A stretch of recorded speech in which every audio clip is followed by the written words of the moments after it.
serie Abba, el amor paternal de Dios. Y nosotros hemos avanzado, iniciado esta serie pensando la relación con Dios desde la perspectiva de la paternidad de Dios. Comenzamos hablando sobre cómo nuestra relación con nuestros padres biológicos, cómo nuestra historia influye en nuestro presente, en quienes somos.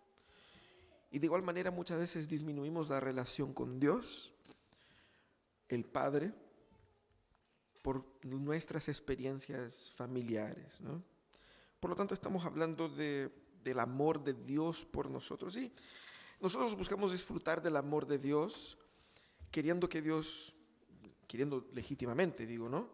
Que Dios nos bendiga, queremos que Dios nos cuide, queremos que Dios nos guarde. Y en ese intento podemos caer en un error, en el error de querer que Dios sea el que nos cuida, el que nos proteja, el que nos bendiga y que nos deje en paz para vivir nuestras vidas, ¿cierto? Señor, cuida mi salud. Señor, cuida de mis emociones. Bendice mis trabajos, en mis negocios. Pero ahora déjame en paz para que yo pueda vivir la vida feliz. Ese es el problema cuando hablamos del amor de Dios. Y solo del amor de Dios. Y de un tipo de amor distorsionado por nosotros. Nosotros queremos hoy día hablar sobre la esencia de la relación con Dios. Necesitamos volver a lo básico. Y quizás cuando vean el texto bíblico ustedes van a decir, no, ya sé qué es lo que el pastor va a decir. Pero es exactamente en lo básico que nosotros fracasamos. Nosotros no fracasamos por no conocer las implicaciones teológicas de la Trinidad en el sentido más abstracto posible. No, nosotros fracasamos y pecamos en todas las cosas que nosotros ya sabemos. ¿Sí o no? Nosotros no tropezamos en piedras desconocidas normalmente. Las conocemos, las tenemos presentes. Y es ahí donde tenemos que trabajar. Necesitamos volver a la esencia. Que lo que realmente es una relación con Dios, que me dice que soy cristiano. ¿Qué significa eso? ¿No? Por lo tanto, vamos a hablar hoy día sobre la esencia de la vida con Dios en el texto de Lucas 9, 23 a 25. Es solamente una parte de un mensaje de Jesús. Y en esa búsqueda por hablar de una espiritualidad renovada, vamos a hablar desde la perspectiva de Jesús por primera vez, o en una de las primeras veces, exhortando a sus discípulos sobre qué realmente Él estaba haciendo y qué realmente significa seguirle a Jesús, ¿cierto? El texto es ese, Lucas 9, 23 al 25, dice, dirigiéndose a todos, declaró, si alguien quiere ser mi discípulo, que se niegue a sí mismo, lleve su cruz cada día y me siga. Porque el que quisiera salvar su vida, la perderá. Pero el que pierda su vida por mi causa, la salvará. ¿De qué sirve? ¿De qué le sirve a uno ganar el mundo entero si se pierde o si se destruye a sí mismo? Oremos al Señor en ese instante. Señor, tu palabra está abierta delante de nosotros y nosotros queremos escuchar tu voz. Queremos, Señor, aprender de ti. Queremos volver a la esencia de nuestra relación contigo. Queremos, Señor, abandonar todas las distracciones para concentrarnos en ti y en lo que quieres de nosotros. Para que nuestra relación sea lo más verdadera, lo más viva, lo más relevante y transformadora. Para que podamos experimentar en nuestras vidas lo que leemos en las Escrituras, en el nombre de Jesús. Amén. Y amén. La esencia de una vida con Dios. Para entender ese texto tenemos que entender un poco el contexto, ¿no? Aquí en Lucas 9, Jesús está tomando un cambio decisivo, está asumiendo en ese momento un cambio decisivo en su jornada. El autor aquí, el evangelista Lucas, está mostrando a sus lectores un cambio importante de ruta aquí No era un cambio que Jesús no tenía programado, sino que Jesús iba consolidando cada vez más, y sobre todo acá, su camino hacia la cruz. Entonces el contexto aquí, un poco antes, es de la revelación de la identidad de Jesús. Cuando Pedro dice, tú eres el Mesías prometido, el Salvador del mundo. Luego, después de eso, Jesús dice que él tenía que sufrir, ser preso, torturado y muerto, y que después de eso resucitaría. Y luego de decir esas palabras, él dijo las palabras que nosotros hemos leído. Luego, después de decir, es necesario que yo sea preso, muerto y resucite. Pero si ustedes quieren ser mis discípulos, entonces ustedes también tienen que llegarse a sí mismos, tomar su cruz cada día y seguirme. Ese es el contexto que Jesús da aquí. Y esa revelación de Jesús como el Mesías muestra o revela primeramente su valor. Él es el Salvador. Por lo tanto, a Él hay que seguirlo, porque Él es el único que puede salvar. Y segundo, muestra su destino. Sí, Jesús estaba caminando a la cruz. En un destino contrario a lo que tenían pensado los discípulos. O sea, los discípulos pensaban que Jesús tenía que seguir predicando y traer el reino físicamente para acá. Y mientras más viva Jesús, mejor.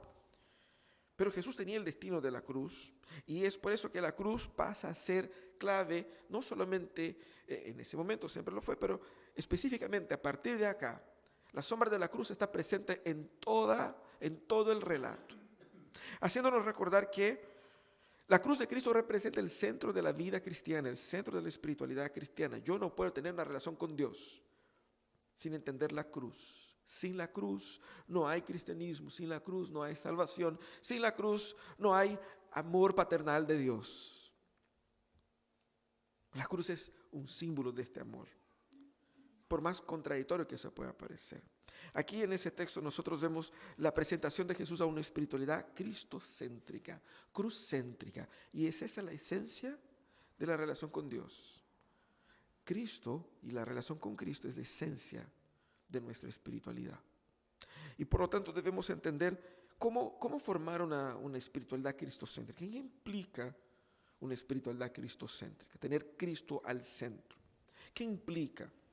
Y ese texto nos ayuda a entender eso. Una espiritualidad cristocéntrica, que es el único tipo de espiritualidad que cuenta, implica en tres cosas. Primeramente, implica en abandonar el pasado. Como dijo Jesús ahí, niéguese, que se niegue a sí mismo. Abandonar el pasado podemos utilizar en términos evangélicos. Es la mortificación de la carne, la negación del yo. Ese es un mandato de los más conocidos y menos entendidos. ¿Qué significa negarse a uno mismo, negarse a sí mismo? Decir que yo no soy yo, ¿cómo lo entiendo? ¿Cómo lo proceso?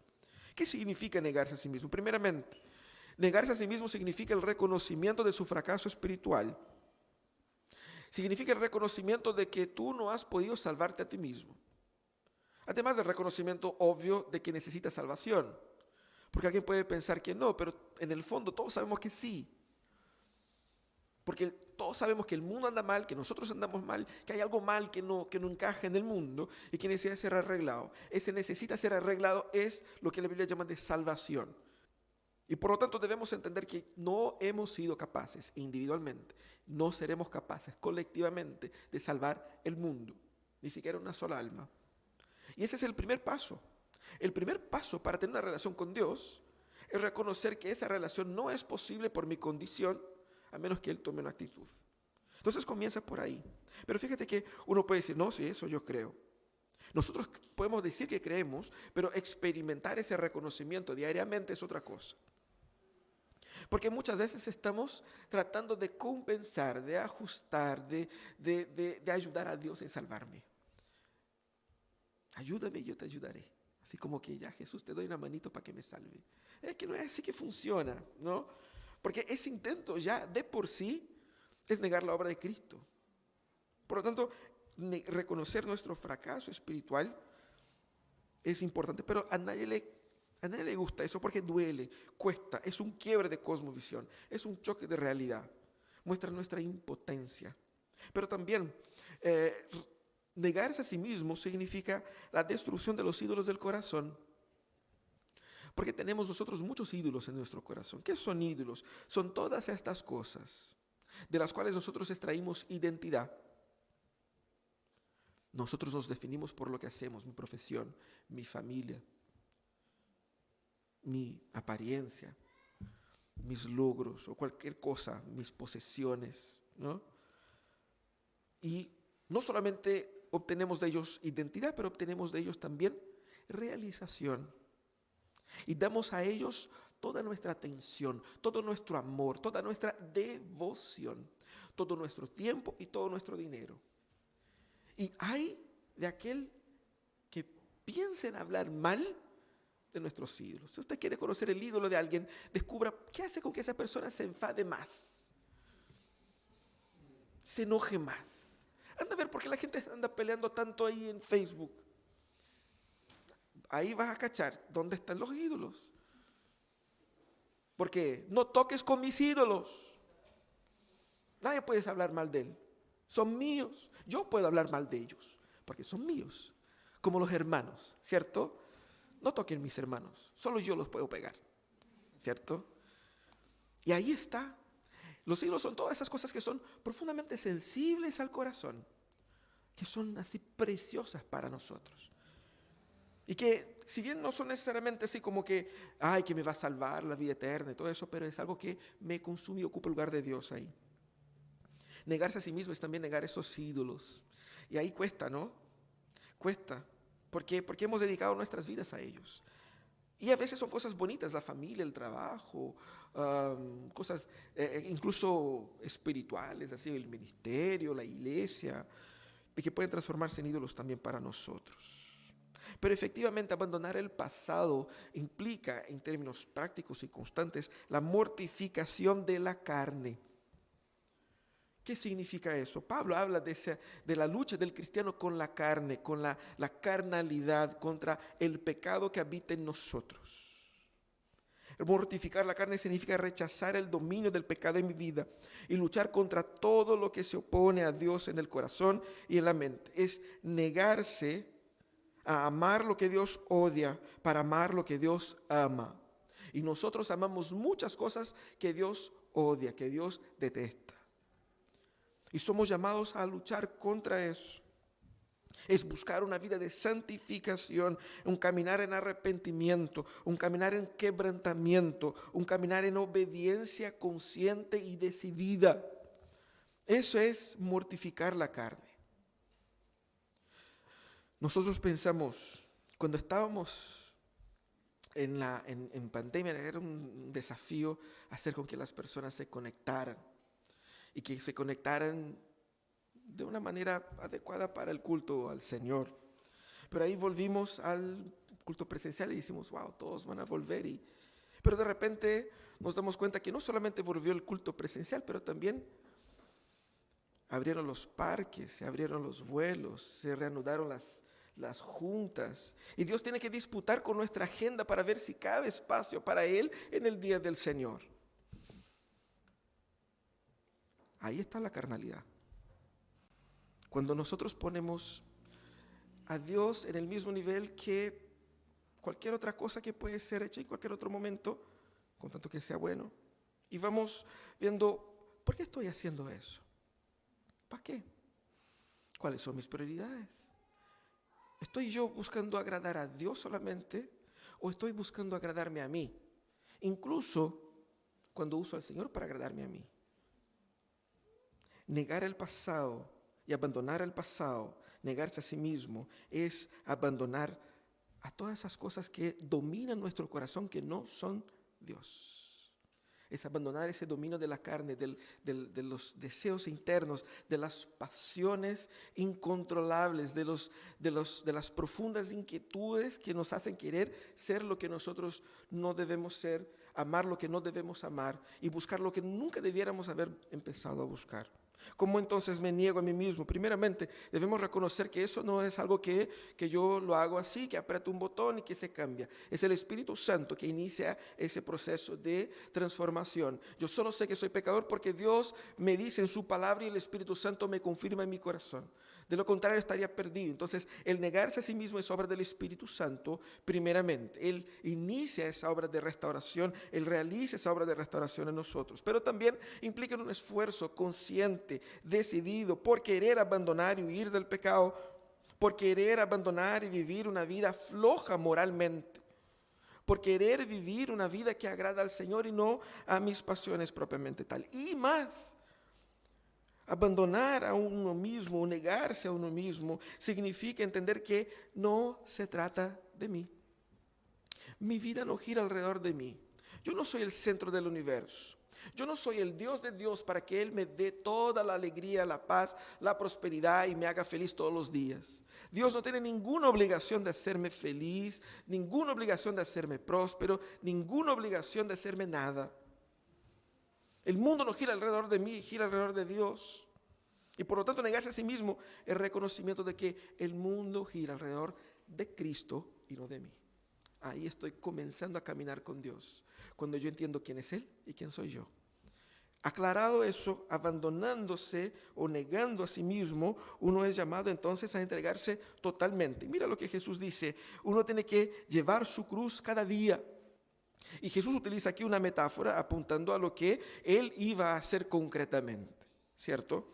Él está aquí hablando sobre el precio de ser discípulo de Jesús. ¿Cuánto cuesta ser discípulo de Jesús? ¿Qué precio tenemos que pagar por eso? ¿Cuáles son las consecuencias, las implicaciones de ser un discípulo de Jesús? Y Jesús utiliza el lenguaje de la cruz, diciendo, lleve su cruz, para mostrar primeramente que la cruz está en el centro de la espiritualidad cristiana. Es decir, yo solo soy lo que soy porque Cristo entregó su vida en la cruz. Entonces la cruz es un recordatorio muy importante de quién realmente soy yo, quién realmente es Dios, quién salva a quién en esa relación. Y debemos recordar que la cruz era un instrumento de muerte. No era algo bonito que podemos colgar así como ¿no es cierto? Un collar, una cuestión así, o poner en un tatuaje, o poner en la pared. La cruz, antes de ser el símbolo de nuestra esperanza, era un símbolo totalmente de muerte. Es decir, el caballero que pasaba cargando una cruz seguramente no volvería, porque era parte del espectáculo, era parte del show. Porque la cruz era tanto un instrumento de muerte como de exhortación. Todos aquellos que veían a esa persona veían, mira, eso pasa con aquellos que se levantan contra las leyes del Imperio Romano. Así morirá. Era para dar ejemplo a otros, porque era un proceso vergonzoso y lento de muerte y absolutamente público. Entonces Jesús, cuando dice que cargue su cruz cada día, Jesús está haciendo referencia a eso, a la disposición de entregarse hasta su propia vida por creer en Jesús. ¿Qué significa entonces tomar su cruz? Primeramente significa la identificación con la causa de Cristo. Es decir, yo comparto, yo estoy con Cristo, comparto de los ideales de Cristo, estoy identificado más. La muerte que Cristo murió compró mi salvación, ese nivel de identificación. Por lo tanto, Él me salvó. Eso es conscientemente cargar la cruz cada día, reconocer que no soy salvo por mis obras, no soy salvo por mi obediencia, soy salvo porque Él en su gracia entregó su vida por mí.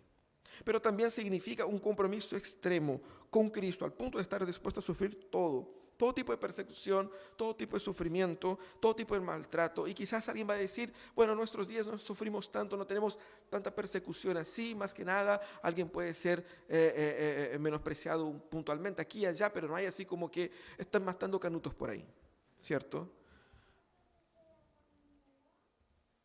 Todavía, o al menos acá en Chile. En otras partes, en muchas partes sí lo están, en ese exacto momento, ¿cierto? Y la pregunta es, ¿nuestra lealtad llegaría hasta qué punto? ¿Cuántas preguntas del interrogatorio soportaría nuestra lealtad al Señor? Ese es el tema, ¿no? Quizás ni siquiera llegaría tan lejos. Si me amenazan con quitarme el trabajo, y si me amenazan, por ejemplo, con quitarme el derecho al préstamo para pagar la casa, o no poder registrar a mis hijos en el colegio, o no poder tomar la vacuna porque soy canuto. ¿Qué haríamos? ¿Hasta dónde va nuestra lealtad? Quizás algunos encontrarían así como un vacío legal, ¿cierto? Porque somos latinoamericanos y nosotros siempre buscamos así como dar vuelta en el asunto. Pero seamos concretos acá. Porque si nuestra fe no vale bajo estas presiones, tampoco vale cuando esas presiones no estén. La fe verdadera tiene que ser verdadera sin presión y con presión, tiene que ser la misma. De eso Jesús está hablando. Porque quizás no estamos siendo perseguidos, pero sí somos llamados a entregarnos con un compromiso a la causa de Jesús hoy en muchas otras cosas y tampoco lo hacemos. Con un servicio muchas veces que es flojo, con una intención que va bien pero va mal también. Entonces, ahí se nota nuestro real compromiso personal con Jesús. Y fíjate que es su cruz, no es la cruz del otro. Es mi cruz, no hay una cruz colectiva, así como que vamos a juntar aquí entre los 10 cargamos una, no. Es un compromiso personal. Yo no me puedo esquivar así como que yo no estoy muy firme, pero mis papás están orando por mí. Eso no cuenta, ¿no? Es su cruz personal, es su desafío personal, es su devocional personal, individual, solo suyo. Eso significa el compromiso con Jesús. Mira qué interesante. Y él dice, tiene que ser diario, lleve su cruz cada día. ¿Por qué? Porque cada mañana es un nuevo desafío, cada mañana es una nueva presión, cada mañana es una nueva tentación, cada mañana es un intento de hacernos bajar perfil al pecado, de bajar perfil al compromiso y de cuestionar, bueno, es que no es tan así. Por eso es un desafío diario. ¿Cómo llevo entonces mi cruz? Primeramente, cuando yo pongo la voluntad de Dios antes que el placer y el beneficio personal. Por eso debemos preguntar ante cada cosa, ¿es eso lo que Dios quiere de mí, para mi vida? ¿O yo estoy simplemente buscando justificativas espirituales para justificar un estilo, un modelo de vida que simplemente busca mi placer personal e individual? Que no es para los propósitos de Él, es simplemente algo egoísta. Cuando yo pongo la voluntad de Dios antes que el placer, el beneficio personal, cuando por ejemplo digo la verdad porque es la verdad lo que tengo que decir y no miento en mi trabajo, arriesgando un problema grave, arriesgando que mi empresa tenga que pagar millones, arriesgando que yo sea demitido, pero aún así digo la verdad. Cuando pongo lo que es correcto en vez de lo incorrecto, cuando trato de hacer las cosas no a la mala, a la buena. Es ahí donde veo el cargar de la cruz diariamente, ¿no? Alguien está pensando que cargar la cruz es vivir con la suegra, ¿eh? No, a lo mejor no, tal vez, pero no, ¿cierto? Tiene que ver con eso, con poner la voluntad de Dios, pero también tiene que ver con dedicación, entrega, compromiso con el cuerpo de Cristo, la iglesia, y compromiso con Cristo mismo, el compromiso diario de caminar con Cristo todos los días, el compromiso colectivo de servir y construir como iglesia la comunidad de Jesús, el compromiso de entregarse pese al costo físico, al costo financiero, emocional, a la causa de Jesús. Cargar la cruz es lo opuesto entonces de esa espiritualidad de consumo, donde nosotros consumimos un mensaje, consumimos una música, y si me gusta bien, si no me gusta, busco en otro lado donde pueda seguir consumiendo. Lo mismo que hablamos en el inicio, porque queremos que Dios nos proteja, queremos que Dios nos ame, queremos que Dios nos bendiga y queremos que Dios nos deje en paz. Y Jesús dice, no, los que quieren seguirme a mí, no los voy a dejar en paz. Tienen que tomar su cruz y tiene que seguirme, porque eso aquí no es un juego. Estamos hablando de una transformación profunda en la creación, en la raza humana. Así que Dios no es un hobby, no es una opción más, no es un medio para un fin. ¿Cuánto vale Jesús para ti? ¿Cuánto vale para ti? ¿Qué tendría que pasar para que dejaras a Jesús? Ya, pongamos un número en la mesa. Ese es el real desafío que tenemos en la vida. ¿Qué estarías dispuesto a hacer por Él? ¿Y qué estarías dispuesto a perder por Él? Pero también el mensaje de Jesús implica en seguirle a Él, ¿no? Que básicamente es lanzarse al plan de vida de Jesús. Ya abandoné mis planes cuando negué a mí mismo. Ya dije que pongo todas mis fichas en Jesús. Muero por Él. Y ahora le preguntamos, ya Jesús, ¿y ahora a dónde vamos? Y Él me dice, ahí vas a ver. Y nuestro yo controlador adentro se desespera. ¿Cómo vamos a ver? Pero dímelo ahora, ¿no? Señor, ¿ya llegamos? ¿Ya llegamos? Yo quiero saber cómo va a ser y cómo va a estar y cuánta gente va a ver. Y imagínense ahí con los discípulos caminando de un lado a otro. Los discípulos preocupados en ese mismo capítulo. Miles de personas escuchando a Jesús y la gente sin comida. Y Jesús dice, preparen algo de comer para la gente. Pero Jesús está loco. ¿Cómo? No, tiene que mandar a la gente que se vaya porque ya se hace tarde. Y Jesús, no se preocupe. ¿Qué tienen ustedes? ¿Cómo que pregunta qué tengo yo? No importa, nadie tiene pan para 5,000 personas, ¿cierto? No, ¿dónde iba a meter esos panes? No hay. Lanzarse al plan de vida de Jesús muchas veces es así como desafiante a nuestra lógica, porque nuestra lógica controladora no soporta no controlar todo. Y lo que Jesús dice es, quien controla soy yo, quien dirige soy yo, y tú me sigues. Entonces ahora Jesús utiliza esa metáfora de seguirle a Él, que era conocida por los discípulos, por la gente, que literalmente seguía a Jesús. Pero Él no estaba hablando de simplemente ir detrás de Jesús físicamente. Él estaba realmente hablando de tener su vida guiada por los planes de Jesús y no por los de uno mismo. Para aquellos que estaban escuchando era ese desafío, tanto de seguir a Jesús físicamente, lo que implicaba un costo social importante, porque ellos eran vistos como aquellos que siguen el Nazareno. Eran estigmatizados, ridiculizados por los grandes teólogos de la época, por el medio oficial de la religión. Pero Jesús quería aplicar a más que eso. ¿Qué realmente significa confiar o seguir a Jesús? Significa confiar que su plan, el plan de Jesús, es mejor que el mío. Y ahí está una buena pelea, ¿no? Porque nosotros oramos tratando de convencer a Dios lo tan bonito que es nuestro plan. Mira, Señor, yo tengo un proyecto de vida. Aquí te lo dejo. Anillado, ¿cierto? Con la portada plastificada, ¿cierto? Señor, yo solo necesito que firmes abajo, nada más, y que los haga funcionar. Así funcionamos, tratando de convencer a Dios que nosotros somos sabios lo suficientes como que para diseñar un proyecto de vida y que lo único que necesitamos es que el Dios dé el visto bueno. Pero Él va a decir, es que no es así que funciona. El plan aquí lo pongo yo y lo vives tú. ¿Y cuál va a ser el plan entonces? Ahí lo vas a ver. Y nosotros quedamos así como, ¿por qué? Queremos meter la mano en el plan y el Señor dice, no, el plan es mío.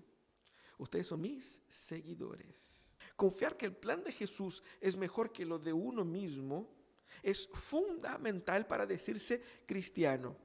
Porque uno, para ser cristiano de verdad, tiene que decir, yo no vivo como yo quisiera vivir. Porque la forma como yo quería vivir, lo que yo quería realmente hacer, ahí va a dejar la escoba, como se dice, ¿no? Pero yo vivo bajo ciertos planes que ni fueron elaborados por mí, que ni son controlados por mí. Simplemente camino en pos de Jesús. Implica ir a un desconocido futuro, es dejar los planes de futuro, en mis planes, en pos de los planes de Jesús. De manera que quien confía en Jesús no tiene un plan B. Quien confía realmente en Jesús y sigue Jesús, no se amenaza internamente como, si pasa eso, dejo la iglesia. Porque hay mucha gente que anda así, ¿no es cierto? No, si pasa eso, me voy. No, ahí sí que... Quien confía en Jesús no tiene plan B. De eso Jesús está hablando aquí. No hay plan B. No hay otra alternativa. No hay otra historia. Es eso y se acabó. Es confiar y confiar. Pero confiar implica también, obviamente, en obedecer, en seguir los pasos de Jesús. Es ir con Él hacia donde Él va.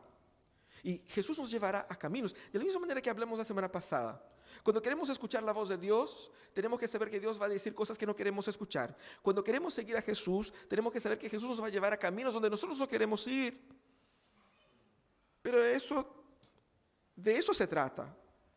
Es obedecer a Jesús, ser como Él es, imitar su comportamiento. En el mismo texto, el capítulo 9, la multiplicación de los panes, ¿cuál es el gran mensaje para los discípulos? No solamente la capacidad de Jesús, pero también la empatía de Jesús con los que estaban sufriendo. Y Jesús quería que los discípulos aprendiesen las dos cosas, su poder y su empatía. Ser como Jesús, mirar como Jesús, imitarlo a Él. Porque ese es el desafío para todas las personas, todos los seres humanos. Es entrenar la mente y el corazón para cambiar estos amores, estos deseos, esos placeres por los amores, deseos y placeres de Cristo. Obedecer no es solamente un acto puntual. Obedecer es un instinto, es una forma de ser, es una postura, es una decisión, es una lucha constante, diaria. Es literalmente lanzarse. Tírate hoy día. Suena mal, pero esa es la intención. Pero también seguir a Jesús es caminar con Él. Fíjate que hay un aspecto relacional en esa metáfora de seguir. Porque implica que Jesús está con nosotros y que yo estoy con Él. Lo que Él dice, sígueme, es ven conmigo, vamos juntos. Mira qué hermoso, qué llamado más maravilloso puede escuchar un ser humano. Ven a caminar conmigo. Imagínate que en cualquier área que estén ustedes trabajando, que una persona que sea la máxima autoridad en ese rubro, en esa área, te llama, mira, camina conmigo que te voy a entrenar. Uf. Imagínate, Cris, tú que eres un emprendedor, que te llama ahí, ¿no es cierto?, uno de los grandes magnates ahí del mundo. Mira, Cris, vamos a conversar, te voy a dar unos tips. Te llama Bill Gates. Hello, Chris. O sea, hermoso, po. O sea, estamos siendo invitados a compartir del círculo íntimo de personas que saben mucho sobre determinados temas. Aquí es Jesucristo mismo, el mismísimo Dios, que dice, sígueme a mí, vamos a caminar juntos. Él va a estar con nosotros. Él será nuestra compañía. Él nos arrastra hacia sus pasos, hacia sus destinos. Para que nosotros seamos usados para fines desconocidos, pero maravillosos. Para que podamos experimentar la obra de la redención fluyendo a través de nosotros. Cristo salvando vida por medio de nosotros. Cristo transformando la sociedad a través de nosotros. Con nosotros. Qué maravilloso es eso. Ahora, ¿cómo seguimos a Jesús? Primeramente cuestionando nuestros propios proyectos de vida. ¿Cuál es tu proyecto de vida para los próximos 5 años? Dar el pie en la casa. Empezar a ahorrar. No sé. Cambiar la ampolleta del baño que está chispeando hace 3 años, ¿cierto? ¿Cuáles son tus planes? Tus proyectos, iniciar ese magíster, terminar el magíster, comenzar una carrera universitaria, terminarla, casarse, ojalá no sea divorciarse, ¿no? Tener hijos, educar los hijos, cambiar de ciudad. ¿Cuáles son tus planes? Comienza cuestionando si esos planes es exactamente lo que el Señor quiere para mí o es solo una bola de mi cabeza. Tenemos que cuestionarnos y cuestionar la naturaleza de los planes que nosotros estamos haciendo. ¿Estoy siguiendo el llamado de Jesús para mi vida? ¿Cuáles son los dones, los planes, los deseos, la visión de Dios para mí? ¿Estoy buscando eso? ¿Me someto a eso? En segundo lugar, debemos consagrar todas las áreas de nuestras vidas al Señor. Porque hay áreas en nuestra vida donde Jesús no entra, ¿cierto? Jesús cuida de nuestra vida espiritual, de nuestro compromiso con la iglesia, pero hay áreas como las finanzas, la sexualidad, eso ahí lo arreglo yo. Eso no, aquí, Señor, aquí eso domino, Eso yo domino, así que no se preocupe, ¿cierto? Y tratamos de segmentar el dominio de Jesús en nuestras vidas. Lanzarse al plan de Jesús significa entender que no hay áreas de nuestras vidas que no pueden estar dominadas, que no pueden ser dominadas por nosotros, deben ser totalmente dominadas por Jesús.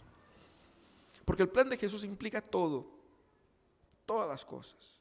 Hay áreas donde solo manejo yo, tengo que cuestionarme eso y abandonar eso, pero es caminar con Jesús también, especialmente por medio del cuerpo de Cristo, por medio de la dinámica de la iglesia, por medio de la estructura de la comunidad, porque es su cuerpo. Y en su cuerpo estamos unidos unos a otros y estamos unidos a Él, que es la cabeza. Caminar con Cristo es caminar en la iglesia. No existe una espiritualidad sin iglesia. No existe una espiritualidad sin el otro.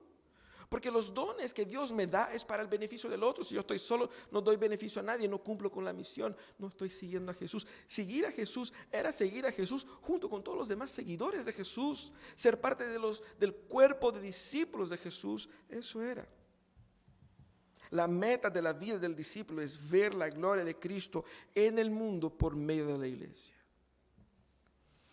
Porque Él ama a la iglesia y entregó su vida por la iglesia. Ella es la novia de Cristo. Y yo no puedo amar a Cristo y menospreciar su cuerpo.